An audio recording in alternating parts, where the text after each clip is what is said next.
야, 얘들아. 아, 그래? 테일러 스위프트 신곡 봤어?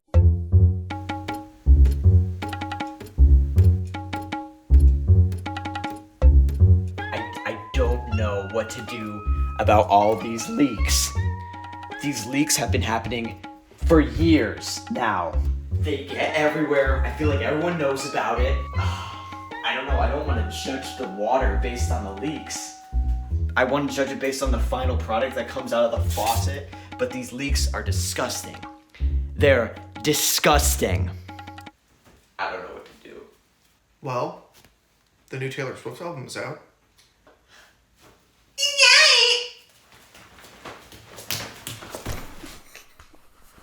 Taylor Swift, the 11th album.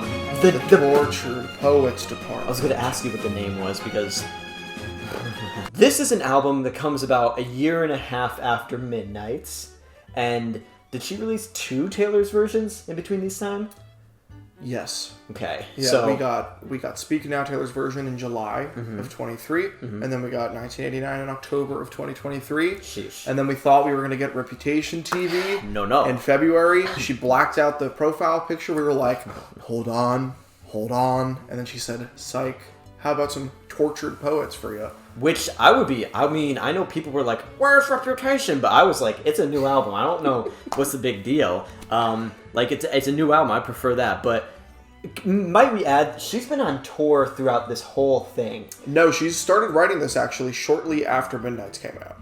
Which, then she was on tour. Right, but it was around like November probably. Okay, that is crazy. I mean, in my head, I would be like, what? The tour is like 4 hours, the show? 3.5 maybe? It's a 3.5 hour show, yeah. Okay, she's doing that like nearly like 3 to 4 times a week. And then there's an album being made at the same time. I'm like, when I see that there's a new album, I'm like, how much has really been put into this? Like, how much has she been sleeping? You know? Shit like that. A lot of albums get written on the road, fun enough, on tours. Like, I believe Red was written on the road. Just seems like a lot. So, You know what? She's really productive. I guess so. It's an art. I guess so. So we have a brand new album here. You've listened to this because it is right now April 20th. We have a brand new album, 16 tracks. I don't know what's gonna happen. I don't know what's... You know what's gonna happen. You know what we're going into, but I'm going in blind, right? That's right. Okay. Do you have any context that you should prep me with without spoiling anything? I guess not. You know, I love a crisp, like, 40-minute album. An hour, it's a little long, but hopefully she uses this time well. I mean... She's going to use that time so well. If you haven't seen our Midnight's video, go check that one out. It's a classic. It's a confirmed classic. Go give this video a good old like, and if you haven't subscribed to Cavity, make sure you do so now. The plug! What's the first song? Fortnight, featuring Post Malone. As Logic once said, I don't play no games unless we talking Fortnite. I was supposed to be sent away. They forgot to come and get me. It's just like The Holdovers. You seen that movie? I love that movie. I'm actually cool with the instrumental. Is it all Jack Antonoff? Is it Jack Antonoff? This is Jack Antonoff. Okay. It's Jack Antonoff and Aaron Dessner. That's it. Okay, That's I a think banger that when was you know the words. was that Post Malone background vocals? Okay. I love you. It's ruining my life. I like how he's being used on it. You'll see. I think you're gonna like it a lot. Okay. It feels like a summer driving at night song. It's not too bad so far. It's very mid-tempo, Yeah. and that's a lot of this album. Okay. It's like if you put Midnights on an antidepressant. Yeah. Interesting.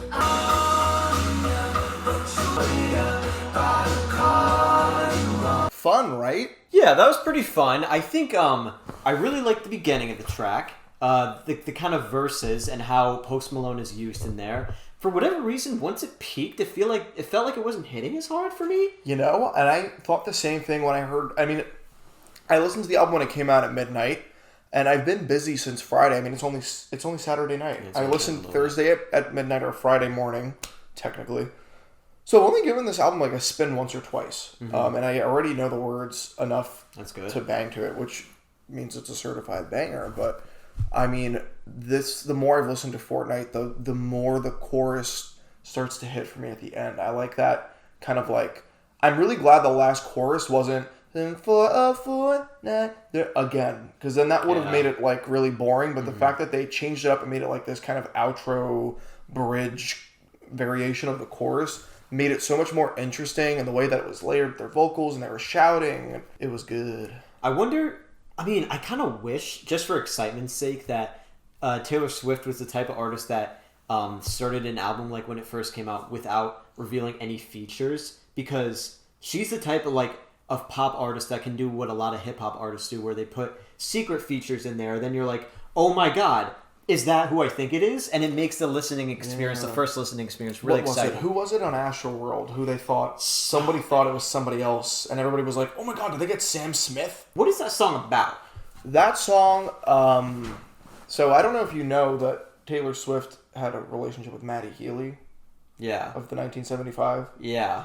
So their lore ties back to like almost 10 years ago, because he wore like a 1989 shirt, and then a couple days later she wore a 1975 shirt. Okay. And then I don't know how true this is. I mean, for me being the lore god, it's kind of insane that I don't know much about it, but I don't know much about their relationship. But I know that they had like some type of relations around that time, and they started dating shortly after her and Joe Alwyn broke up. Okay. So a lot of this album is actually about Matty Healy rather than Joe Alwyn. Really? Which people found surprising.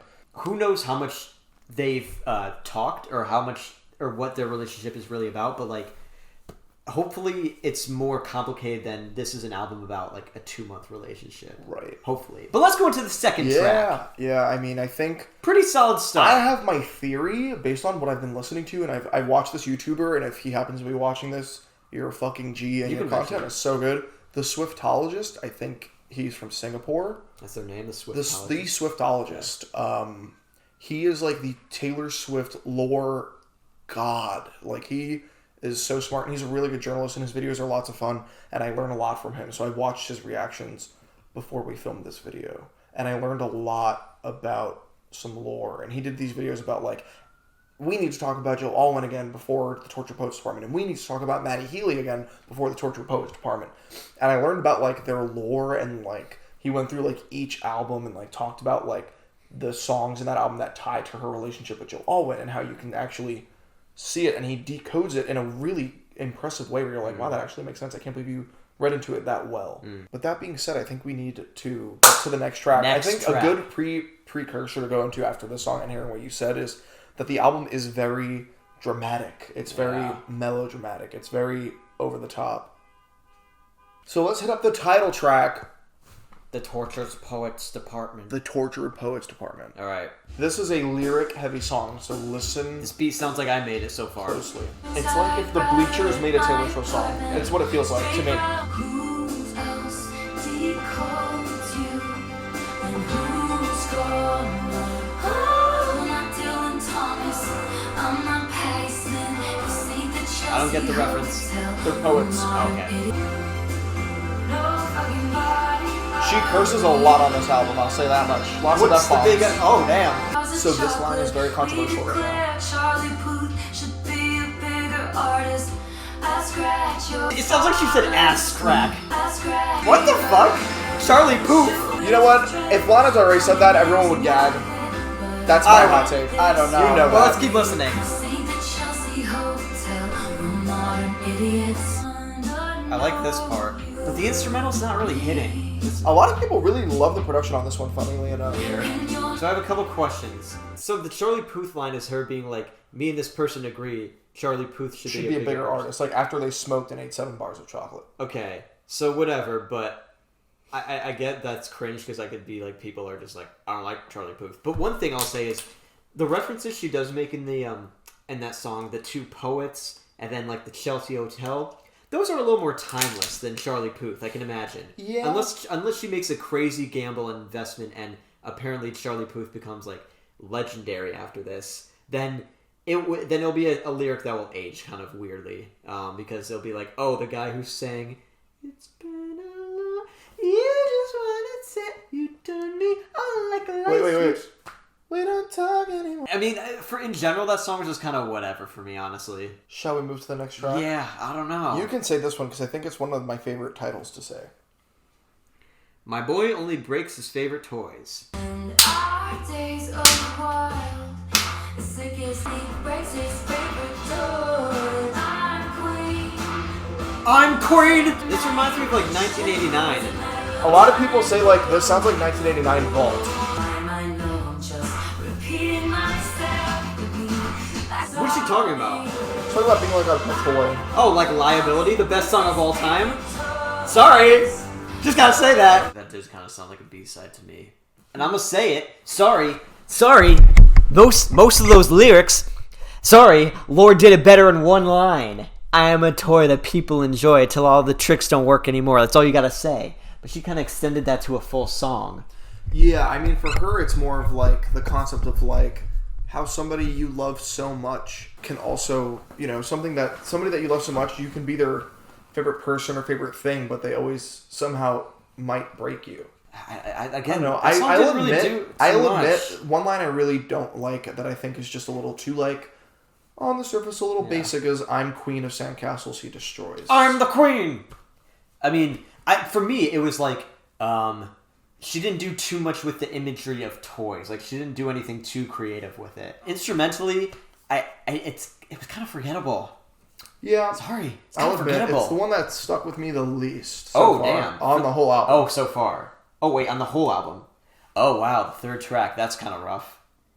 It's reminding me of what I said earlier, where I was like, how much can she really do and innovate in like a year and a half time when she's already doing these other albums? Like, doesn't she need time to sit and like creatively grow? Because this doesn't sound too different. Lot, but you know what? For her, like writing is a muse for her. Writing is a way to feel better. I guess so. It doesn't stop for her. I think. But if it doesn't stop, when do you let yourself, like we said earlier off camera when we were talking to ourselves, when do you let yourselves be bored to learn how to grow? Like, are you really growing at that point, or are you staying at this point where you kept grinding and like you're still the age you were when you started grinding? I don't know. I think you should keep listening because you might just get an answer. Track 4, Down Bad. This production is pretty interesting. Another Jack Antonoff track. Beat me up? Beam me up. Oh, beat me off?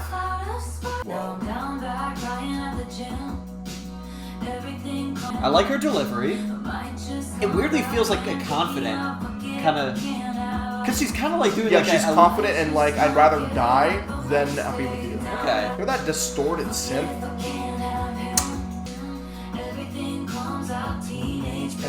I like her being like saying like she's at the gym. For some reason, it feels very realistic. And what's to say? Well, yeah, she's got to do that 3.5 hour show. She got to get fed. It feels like a relatable lyric. Yeah. Crying at the gym.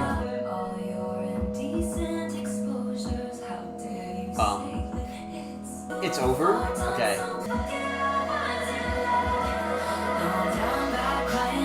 Okay, I think that one is probably like my first or second favorite so far. Yeah, I think this one you actually didn't fuck too heavily with when I first heard it, but as more and more I've listened to it, it goes ding, ding, ding, ding up my ranking list. I think Jack Antonoff was in his fucking bag on this one. The instrumental is whatever. I don't think it's bad, but I think it's like it doesn't go beyond what the bridge, the layering, and the construction and composition of like how the sounds all kind of mesh together in the bridge. Yeah, it's the first time I've really carefully listened to it that way. It was so good. Yeah, it didn't stand out too much, but it wasn't like too boring for me. Her chorus was a little more talky, almost like kind of a little more like she was rapping, but not really. She like toned a fine line where she didn't come across as cringe. Mm-hmm. Where like in the past where she's done hip hop elements, it's like came across very much as white girl doing this. This felt very like natural to me, and I think that's what I liked. Like saying "down bad," it felt right coming out of her, which it could have easily not. Pretty solid. I like that one. Okay, so you do know Taylor Swift lore. This is not your first go around with a new album. You know that track 5. Oh yeah, is always a heavier track. It's always a more personal, more important track for Taylor. She usually puts it in that Track 5, for reference, in Midnights, it was You're on Your Own, Kid. Yes. That was a great song. So, high expectations for So Long London, So Long London. home city of the X. Right. Here we go. What is Joe Alwyn? What does he do? Is He's, he just... he's an actor. Okay. I didn't know if he was just a guy. Sounds like Home Alone. Okay. My spine split from carrying us up the hill. Damn. Right through my clothes, I like that weary line. bones. She thinks she's carrying him? Like, okay. Basically, through the music, you just learn that he kind of like sold out on the relationship. You know, he's not doing his part. Wasn't he the one in Reputation who, like, brought her back to life and was able to get her out of the darkness? Damn. You changed! You let me give you all that youth for free. She wasted her time? So 6 years. I died on the altar waiting for the proof. You sacrificed. Do you think this song has legs without context? Like, if it's just left on its own, you don't know who it's about. Yeah. Okay. So give me your thoughts on what just happened. Because what I think, because I asked you that because I don't know. Can this song hold its own without context? As in being like, Yeah, I feel just like, replace the word London with any name of your choosing. well, I feel like you follow along because you're like, this is a man she broke up with who she was with for a while. And I don't think there was anything, like, lyrically too much that, like, connected with me or, like, that I could relate with or, like, any emotion that felt too strong. And I guess, again, I'm going to compare it to one of the best breakup albums of all time, Melodrama, where, yes, there is so much emotion drawn in instrumentals and lyrics that I don't even know anything about whoever Lord's writing about there. I know nothing. And, like, you feel like you learned something about them and also how she feels. This one, I don't know. Just I mean, didn't like, hit it. I think I sat there and waited for proof. I waited on the altar. I don't remember the words exactly, but clearly his commitment issues to her stopped him from marrying her after 6 years. Okay. That's what my takeaway is. What do you think hits well with you with the track? I think it's definitely one of her weaker track 5s. I'll admit Damn. that. You know, you should do ranking every Taylor Swift track 5. It's pretty tough. All Too Well always takes the top cake. Yeah, that was a good one. Okay, All Too Well, I feel like is a good breakup track that really, like, paints a good world. And, like, a very vivid image and, like, kind of like a track line. And All Too Well is a very connecting chorus. This one, I just kind of feel like I'm already forgetting. I don't know. Yeah. Well, what we got for this track 6? Because you said it's, like... Track 6 is 5 minutes and 40 seconds long. It's called But Daddy, I Love Him. Daddy! Okay. But this song is about Maddie Healy, probably. But she speaks up about the way that fans tried to force her to break up with him. And we're saying, you're wrong for doing this, and pointed fingers, and that kind of pissed her off, because why are you telling me what to do? You don't know who I am. Let's get into it. The song is very Speak Now coded. The way, like... I don't know. I don't know. Oh, yeah, you don't know. Yes. You guys will know. It's the purple one. I hate you.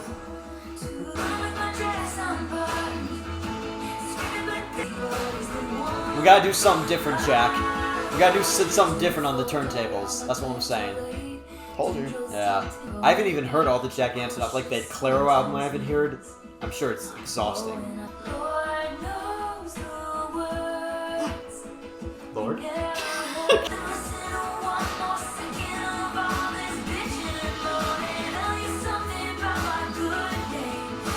saying, like, people on Twitter that are saying, like, stay away from her. Get away from her. Like, I'm never going to see that. Soliloquies that I'll never see. But she's talking about them. She sounds younger. I know. That's why I'm like, this is so Speak Now coded. You wanna know something? I feel like if none of these songs were about Maddie Healy, a lot of people would not remember that relationship. She's kind of immortalized it in her music. Well, yeah. Okay, so song kind of sounded fine. There's, like I said, some parts where I'm like, oh, bring those sounds back. They sound interesting. They sound cool. And who knows if she's like the type where she's like, I'm not going to experiment too much so far because I have such a wide audience. Let's not bring anyone away or take anyone away. You gotta take some risks, but I could see her thinking like that. Here's one thing. You know what it is? What's I that? don't think even if she did, it doesn't even matter at this point. Yeah, I guess. This is going to break records. Oh, like, do you know this is going for 2 million in its first week? I know that, but Isn't like, that crazy? I think if it was something different, people would still be like, she's changed. I think the mass general public would actually be really tuned in. I know a lot of people have actually tuned out of this album because they think it sounds like everything else. And I'll admit, it's very reminiscent of her past works. It's not anything too game-changing. It's like Midnights and a little bit of the more upbeat style of folklore kind of got mashed together. Yeah. And you put an SSRI in there. I noticed in a lot of Taylor Swift music, she comes across as very self-conscious in a lot of the relationships and a lot of what it's seen, and very cynical, which makes sense, but I think that it's not as interesting lyrically. I compare it to how Ariana Grande is, where her relationship right now is very similar to it, where people are like, what are you doing? Like, very similar. Who knows if it's hard to say, like, which is worse or anything, but on her album, she approaches that, I think, a lot better, where she's like, this sucks, but, like, I'm the happiest I can be. And, like, moves on. And is very, like, in her own world. And it's like, oh, it's, like, feels very mature. I mean, she's saying, you're not going to see what you're writing about. I'm not going to see what you're writing about. But she's talking about what they're writing about. It's things like that that I'm like... It was, like, not what everybody's saying, but there was a literal, like, PixArt, like, photo going around that said, like, hashtag speak up movement. Yeah. A movement for what? Can you go, you know what? You got to focus your movement towards something relevant and not a celebrity dating somebody. Right. I mean, that's good and all, but I don't know. And this is a personal thing, but it might be more interesting where it's like, oh my God, this is hilarious how much time these people have and how much they're invested in us. It's true. And that's her saying, like, guys, you don't know who that. the fuck I am. Yeah, that's true. But I wish she was taking it a little more almost comical. I think it'd be more interesting. I think that's what it is, though. I'm having this baby. No, I'm not, but you should see your faces. Yeah. I don't know. It didn't come across. Maybe she's just not funny. Maybe, unfortunately. And that way. But let's keep moving, because this album is... I mean, there's a lot of... long. That's what... Yeah. I mean, we're at track 6? Okay. Out of 16. Yeah. Okay, but again, there's going to become a time where the music will live on, and the memory of these relationships will fade more. So... what's going to matter is the music, you know? Like, the details of who this is about is going to matter less. That's what this album really capitalizes on lore. Yeah. So, and you're saying you wish it didn't. I wish it didn't a little more. Okay. She's fresh out the slammer, but I'm putting you right into it. What's it called? Fresh out the slammer. The Slammer. Now, pretty baby, I'm running back home to you. Another summer taking.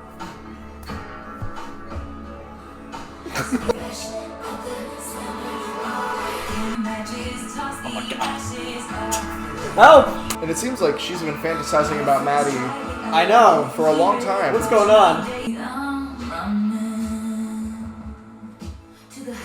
Okay. That was something different. Woke me up a little. Yeah, no, it's something little. It was a shake up from those slow, dreary ones. And it wasn't like a beat change into a new song. It was like the outro was a beat change, which is pretty cool. I like that. Yeah, it's a nice shake up. Again, I mean, I think what you said about the lore, this album being very lore heavy, I feel like is true because it feels like I want to just talk about that, but again, it's like but you know, it's a shame that the lore pollutes the music. Well, yes, and it's also like it's good for the fans because it's yeah, we love this shit. Yeah. I mean, as everyone can sit here and be like, you know, you guys always just associate her songs with men, and I'm like, well, don't tell me you don't either. Yeah, you know you do it. Unfortunately, do not be a cupcake on Twitter and tell me you don't go and log off of Twitter and sit here and go, oh, this song is definitely about Travis Kelce because of the football team. Oh, this was definitely about Joe Allen because it's called So Long London. Like, this is what the album's about. It's about being in a manic phase and making poor decisions. So Long London. He was hung so long. What? Now, let's hit up track 8. I'm gonna take off these Florida, featuring Florence and the Machine. Okay, I like Florence and the Machine. She's got a great voice, Florence Welch. You can beat the heat. Why did it sound like Miley Cyrus for a second? Florida.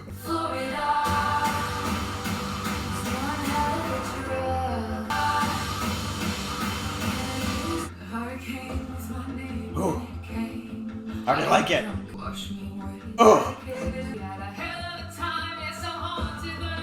I know you like this one. Oh, she's good with her voice.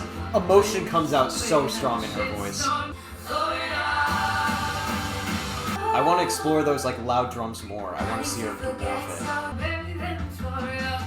it. This is similar to Snow on a Beach, how they're going back and forth.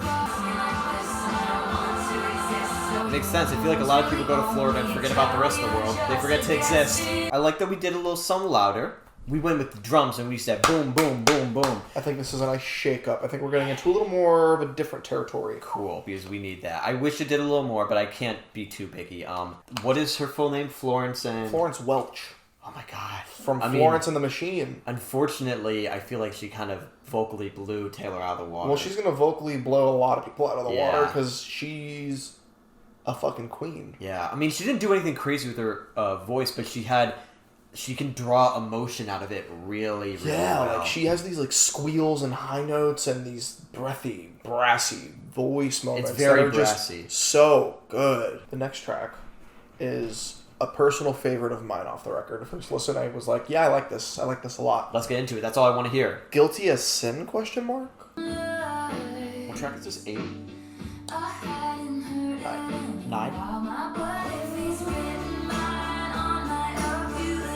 Yeah, this is a pretty catchy little pop Yeah, song. it's a nice like it's cute. It's Yeah, fun. yeah. I needed this. To be fair, I'm not catching anything she's saying. Like, it's all kind of going over my head. Is she saying anything important? It's basically she's fantasizing about another man while she's in a relationship, but she feels guilty about it. Very accessible track.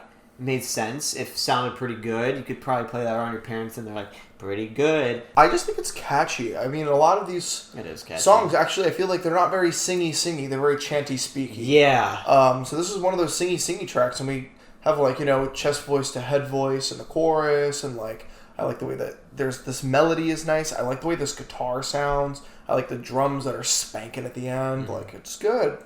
Unfortunately, I don't think there's anything like too unique with this. Like, I feel No, like I it's could not see even a lot a of track other at all. tracks. I just think Yeah. it's fun. I'm Yeah. like, yeah, this is good. I'd listen to it. It's a fun little track. I kind of just want a little more for her. She's a great artist. She's a really hard worker. I think there could be more here. I'm just worried that, like, I don't know, there might not be too much attention in innovating so far. But let's keep it going. Who's Afraid of Little Old Me? This is a solo written track. She's the only writer on it. So I leave from the gallows and I levitate The gallows? down your Is she a ghost?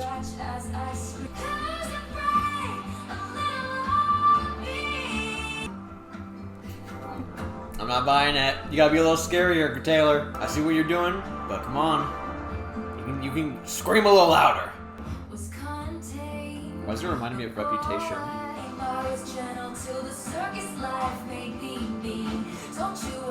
Notice the song's very confident. It's trying to give itself that, but I don't see that too much in her vocals. I don't believe her. I don't know, bro. What do you think about that song? I think it's fun. 'Cause she's huge now. Like, huge. Bigger than she's ever been in the last year. Yeah. And I can only imagine, like, what that must mean in all aspects. It's tricky to make a song like that and then keep it still relatable.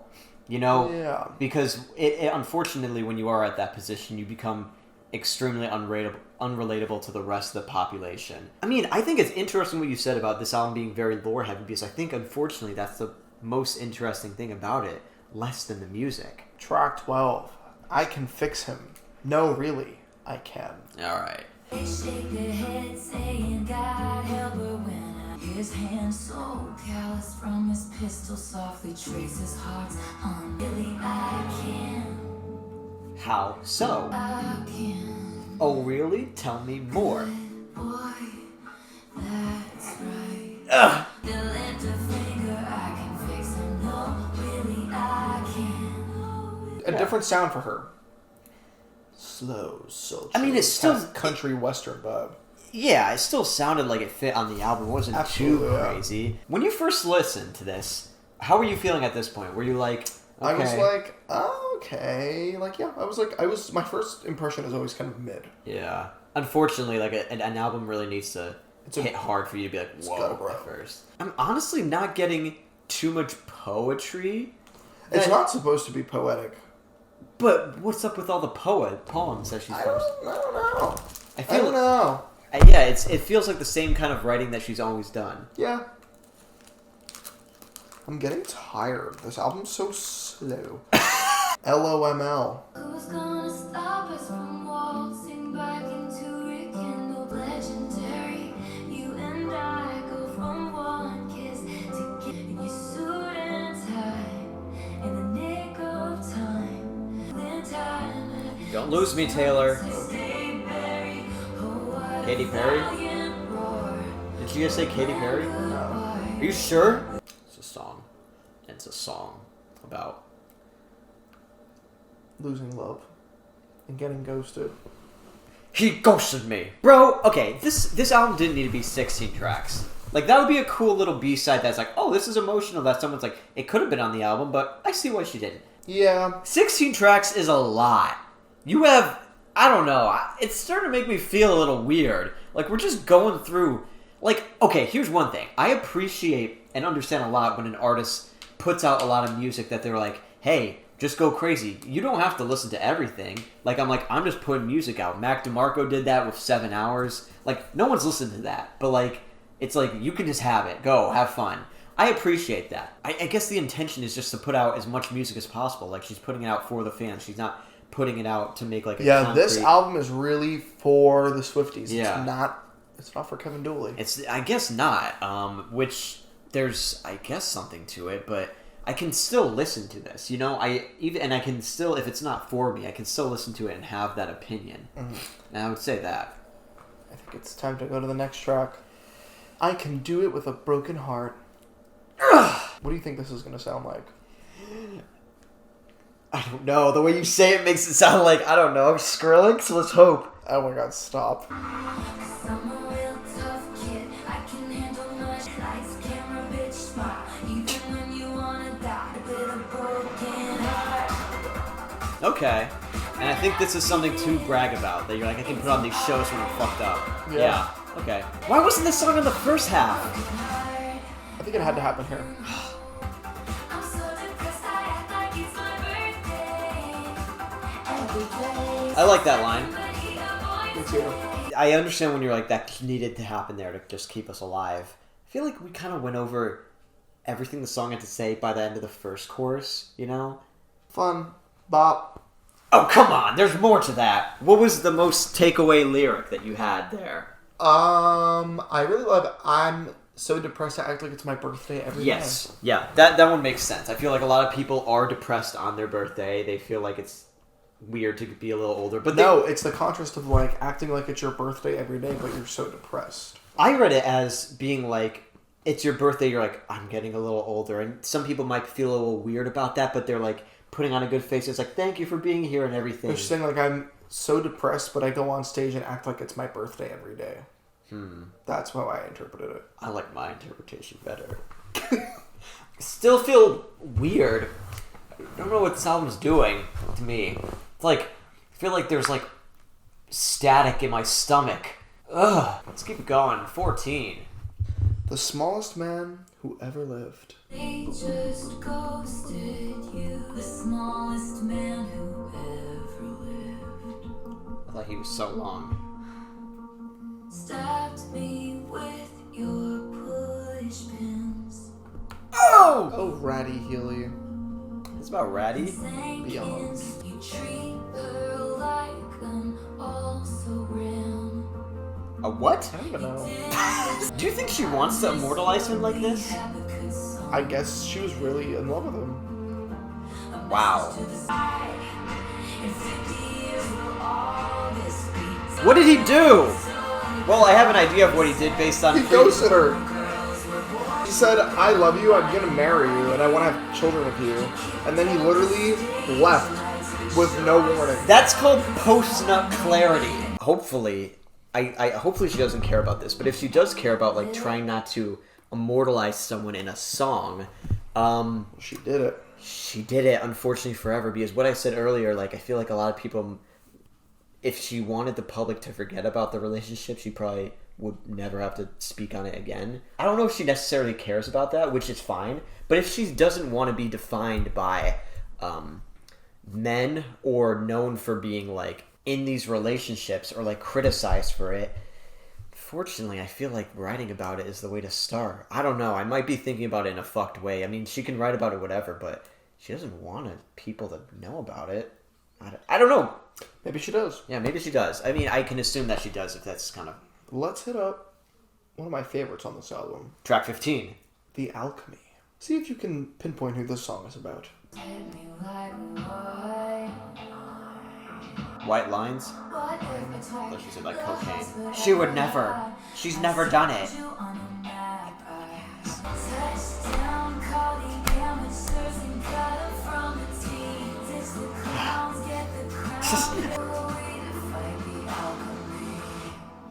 What is the alchemy, though? I have no idea. I think chemistry. Yeah. I like the song because it has a melody, and the chorus is like a chorus. That's one of the nastiest songs on the album, if you know the lore, because Matty Healy was a drug addict. He had a heroin problem. For her to say some shit like that, he must have had to been such a piece of shit. How much can you do in 2 months? I think it ran deeper than that. We're 15 tracks in though. This must be exhausting if you really care and like you're tired of the Jack Antonoff music, because it's been so long. So long. He's been here since 1989. Yeah. Yeah. It's a cute little bop. It's a banger. Yeah, it's fine. Not a banger, but it's a bop. I don't know. It's just, I don't want to approach songs and just be like, yeah, they're cute. I want to be like blown away by them. You know what? She's blown me away so many times. Like, she was due not for a stinker, but one that was just like, it's music. Lyrics are usually her lyrics. Production's the production. Like, I'm okay with it. Like, this is an album I'll go back to once in a while, where I'm like in a funky mood or like on a cloudy day. I'll spin some Tortured Poets department. But it's not a career standout album to me. Yeah. I feel like she doesn't have that, like, the drive to be like, it's time to make an insane I think song. she was going through something really, really weird. I think she didn't really know who she was herself. And I kind of love that there's an album that captures that part of her. Yeah. I think that's something really cool in her long discography. Yeah. It's... I read it more as, like, kind of like just not really knowing what's going on in, like, a... Yeah. Not in too much of an interesting way, though. In more of just a Patrick Starr's brain way. Not saying the album's dumb, but it just feels like to me, it's giving, like, Pixie Manic Daydream shit. Maybe. But I wish she, like, understood that and maybe played that up a little more. But... Maybe. I think she just, like, did not even think about, like... I don't think she came into this album as it being too, like, artistic. I think it was more of, like, I need to get this out of my blood. Yeah. I feel a little woozy. I don't know what's going on, but... Clara Bow. I kind of dig this one. I feel like my head is separated from my body right now. You look like Shit! trying to exaggerate. It's a song about fame. She always ends her albums positive, besides Folklore. Oh, yeah. Folklore actually gets more depressing as you go. I love it. Yes. I love it. You look like Stevie Nicks. You look like Taylor Swift. Reminds me of Kanye referring to herself in third person, you know? Yeah. I think she's talking about, like, oh, I'm no longer, like... Myself. No, like, I think she's saying, like, I'm no longer going to be the it girl one day, but, you know, she's saying to the new it girl, oh, you look like Taylor Swift. Okay. You know, she has edge, you have edge she never did. Yeah. She's saying, like, yeah, I know I don't have edge, basically. Yeah. I mean, I like you said, I feel like it's just kind of some songs that got thrown together. I'm surprised there's some lyrics in there that kind of, I mean, what I heard is that there were some cringe lyrics in there, and there's a couple things, but not more than a normal Taylor Swift. Right, like I said, there was like a baby amount of clunkers, but that's it. Yeah. And there's always a clunker on a Taylor Swift album. I mean, Midnight's had the Sexy Baby line. Yeah, that was pretty bad. That was pretty bad. She does a lot of 16-track albums, too. Why is that like her sweet note? Like, I don't know. yeah, weird. Well, Yeah. so what would you rank that? The album? Like out of 10. It's like a 6.57. Okay. Yeah, I it's too early for me to rank it, but like, there wasn't an album or a song on there that I really loved. Like on Midnights there was Maroon. Maroon is great. Maroon is my favorite Taylor song of all time. What? Yeah. So that was the new Taylor Swift album. Let us know what you think about it. What is number 12 gonna give us? Well, I have something to say. Okay, go ahead. What if I said we have number 12 already? What do you mean? What? What if I said Tortured Poets Department was a double album? Why? What do I not know? What is the Black Dog? Oh my god. Tell me you don't want to know what Chloe or Sam or Sophia or Marcus sounds like? When did this happen? Oh my god.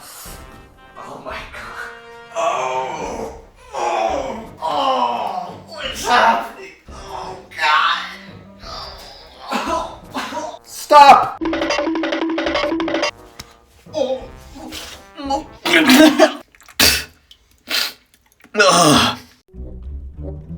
Welcome back, everybody. I'm taking over because Kevin was a little sick. And the Black Dog.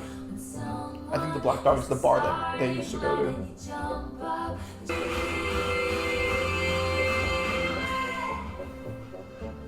Good morning. Where's Olivia's lawsuit? She's gonna get her back. She's gonna get her bag back. I'm sure someone's made that joke. No one's made it up, actually. Oh, you've seen every joke on the internet, huh? I actually don't really like this one. It must be scary to be a woman. I really like this one. Bro, these songs are the same thing. I threw up the black because of this. Damn, that's tough. High school sucks. High school sucks. I'd say the 1830s, but without all the races and getting married off one would look down because it wasn't fun. Next. What letters are capitalized? I-M. Kim? Wasn't this beef like 7 fucking years ago? There's a child in kindergarten now that is younger than this beef that's still going on. Get over it. I think it's just a little chocolate before Reputation TV. I can't. We're done. Next song. We need to talk about that one. It's 11 o'clock. I'm tired, Taylor. You're gonna sing faster. The day she uses cunt will be the day we all rejoice. Swifties, forgive me. I know what Peter's about. I think it's a lovely song, but I just don't have the brain cells for it. The only other artist that can do something like this and release this much is fucking Kanye. Because he has done it. It's going to be interesting to see how this ages. I think it might age well. Weirdly enough. I think people are going to look back on this and be like, the standard edition. Fuck you, John Mayer. Girl, shut up. We're literally on the last song. Stop talking to us. I can't help Christ's sake. I've seen life. I like that's how it ends, the album. Yeah, I think it's one of the nice, better tracks. It's nice that she says, like, oh, like, these stories are no longer mine. Yeah. They're yours. Now go make your own interpretations. Which is good. It's stripped back. I don't feel like it wastes any time. It honestly feels short. It's a hard album to get through. That doesn't mean it's bad. I think our attention spans are just Come drawn on. out. I'm not going to sit through any artist for 31 songs. I say a hard album to get through is something like Magdalene because it's so disturbing and upsetting. That's hard to get through because it's an hour of trudging through the mud. Even then, it feels like it's like too much. I mean, listen, that whole second end, it's just like bonus tracks and everything. But even the first album, I don't know, bro. That's what I'm going to say about that. Well, thank you for watching. Taylor Swift, Midnights, other videos